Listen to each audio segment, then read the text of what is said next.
Good afternoon friends. আজকে আমার জন্মদিন, কিন্তু এবারে আমার জন্মদিনটা আমি একটু অন্যভাবে পালন করলাম। অন্য বছর বন্ধুবান্ধবদের সঙ্গে হোটেলে বা বাড়িতে খাওয়া দাওয়া করি, এবার তা করিনি। এবার আমি মন্দিরে পুজো দিয়েছি, দিয়ে আমি কিছু বাচ্চাকে খাইয়েছি। তো এটা আমার বাড়িরই অনুষ্ঠানভাবেই করেছি। তো আমি ডাইরেক্ট আমার বাড়ির সামনে যে বজরংবলী মন্দির আছে সেখানে আমি পুজো দিয়েছি, দিয়ে তারপরে আমি বাড়িতে এসে কেক কেটে আমার বাড়ির কিছু বাচ্চা মানে ভাইপো ভাইজিদের নিয়েই, ভাই বউদের নিয়েই এবার আমি করেছি। এবার আর আমি বাইরে যাইনি, তাই তোমাদের কাছে শেয়ার করে দিলাম আমার জন্মদিনটা। এই মন্দিরটা আমার বাড়ির ঠিক কাছেই, বাড়ি থেকে 5-10 মিনিটের রাস্তা।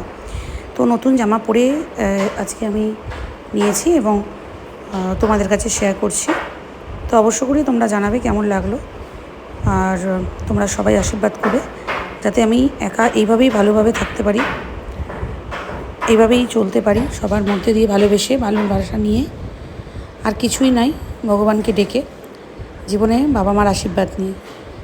তো এইটুকুই থাকলেই যথেষ্ট, বাবা মার আশীর্বাদ আর সবার ভালোবাসা। আর এই তো দেখছো দূরে শিব মন্দির, শিব মন্দির বন্ধ, তাই আমি দূর থেকে নমস্কার করলাম। শিব মন্দিরে প্রায়শই যাওয়া হয়, তো এবারে বজরংবলীকে আমি পুজো দিয়েছি। মন্দিরের পিছন দিকটাও তোমাদের শেয়ার করে দিলাম। আর চলো আমার বজরংবলীকে একটু শেয়ার করে দিই। তো এই যে বজরংবলী মূর্তি, তো বাইরে থেকে শেয়ার করতে হয়। তো আজকের মতো টাটা, ভালো থেকো, সুস্থ থেকো।